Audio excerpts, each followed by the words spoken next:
Baik pemirsa, kita lanjutkan kembali perbincangan bersama dengan Bapak Bob Azam, Ketua Bidang Ketenagakerjaan Asosiasi Pengusaha Indonesia, kemudian Pak Peter Abdullah, Direktur Eksekutif Segara Institute. Nah, Pak Bob, dengan informasi yang tadi sudah disampaikan oleh Pak Peter, lantas seperti apa nih insentif, kemudian mekanisme yang diharapkan sehingga sektor usaha kita bisa menggeliat lagi. Mengingat ini fokusnya sama-sama nih Pak Peter, Pak Bob adalah kelas menengah supaya bergeliat lagi karena mereka lah yang memang menjadi motor penggerak nih ekonomi Indonesia, Pak Bob.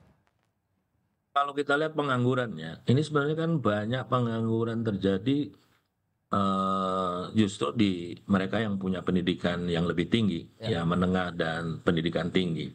Ya kalau yang menengah ke bawah justru penganggurannya berkurang ya, karena mereka bekerja apa saja sih oke. ya, Dan terutama mereka akan masuk ke sektor informal. Nah yang pendidikan menengah tinggi ini yang perlu kita selesaikan ya dengan menghadirkan ya perusahaan-perusahaan usaha-usaha seperti Pak Peter sampaikan, usaha menengah, kecil menengah, ya, bukan mikro. Ini yang harus dipacu oleh kita ke depan, gitu loh.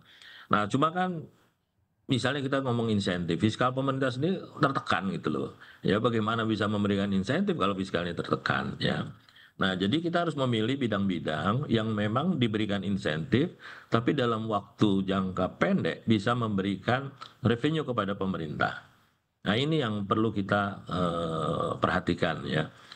Ya kan sangat berbahaya sekali apabila income pemerintah sekarang turun, ya kan? Tidak hanya pemerintah pusat tapi juga pemerintah daerah. Nah, sekarang mereka berlomba-lomba meningkatkan pajak ya. Dan biasanya yang menjadi objek pajak ini justru kelas menengah lagi gitu loh. oke. Jadi udah bantuannya kurang kemudian dikenakan kenaikan pajak. Kita bisa lihat dari kenaikan obsen ya Ya. di daerah ya yang jumlahnya sangat tinggi ya, bisa 20%, bisa 30%.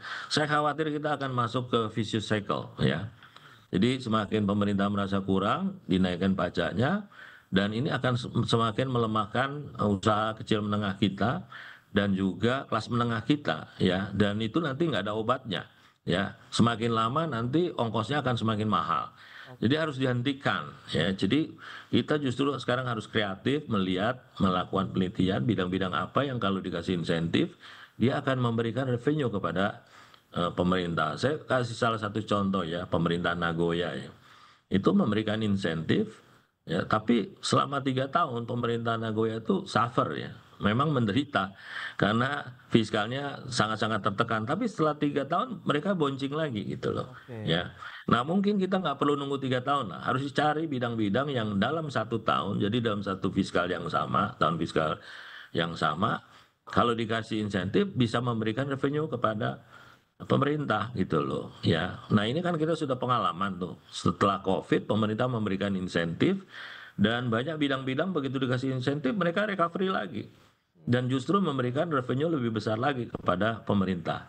Nah ini yang harus kita lakukan dan tentunya ini harus ada kerjasama ya antara pengusaha, pemerintah ya dan juga dunia akademisi untuk meneliti bidang-bidang apa yang memang bisa diakselerate ya dengan kebijakan insentif yang seperti ini.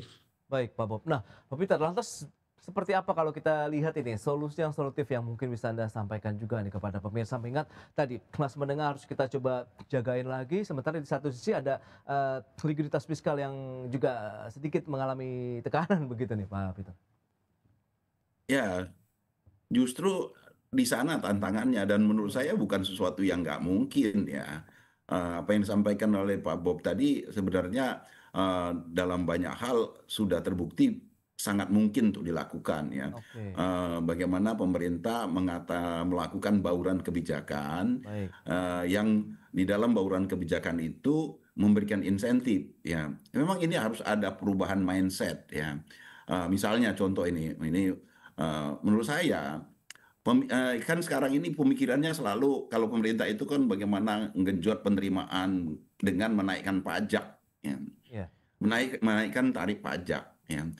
Padahal dengan menaikkan tarif pajak itu akan menyebabkan perekonomian kita shrinking, ya. Dan kemudian karena perekonomian kita shrinking, penerimaan pajak kita justru akan mengecil, menurun. Mindset yang harus diubah itu adalah contoh ya misalnya, ini sebuah gagasan yang mungkin yang harus bisa dipertimbangkan juga ya dengan oke. tentu hati-hati.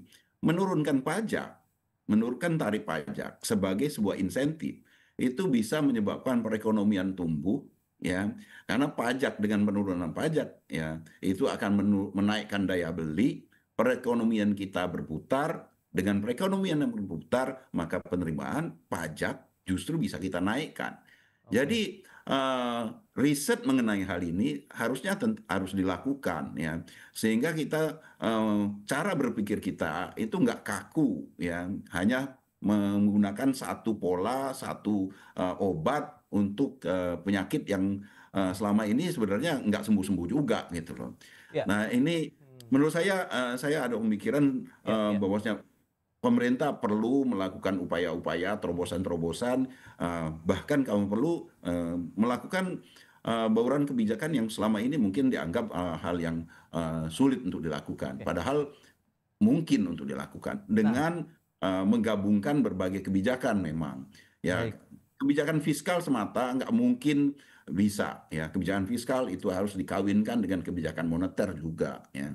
Mungkin itu yang menurut saya yang Ya, belum banyak kita lakukan selama ini. Pak Peter, tapi jenis pajak apa nih yang mungkin perlu kalau memang ini bisa menjadi insentif? Kan mengingat PPNDTP juga sudah dilakukan oleh pemerintah di beberapa sektor dan terbukti juga bisa menjadi booster juga begitu. Meskipun ya mungkin Anda melihatnya ini lagi-lagi bicara mengenai short term condition begitu Pak, tidak untuk yang jangka panjang misalnya Pak Peter.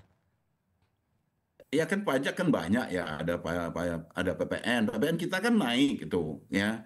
Dengan PPN naik itu kan sebenarnya mengurangi daya beli masyarakat dengan karena PPN Oke, itu akan dikembalikan kepada konsumen, ya dibebankan kepada konsumen. baik, Harga baik. otomatis akan naik dan karena harga naik tentu akan berujung kepada menurunnya daya beli, ya. Kalau masyarakat kita yang sekarang ini dihantam oleh berbagai permasalahan, termasuk diantaranya adalah PHK, tentu akan mengalami semakin banyak bebannya, dan itu akan mengurangi kemampuan konsumsi mereka, Ya, yang termasuk yang disampaikan oleh Pak Bob tadi. Ya, kalau untuk di kelompok menengah, kelompok bawah, mungkin mereka terbantu dengan adanya berbagai bansos. ya. Bagaimana dengan kelompok menengah?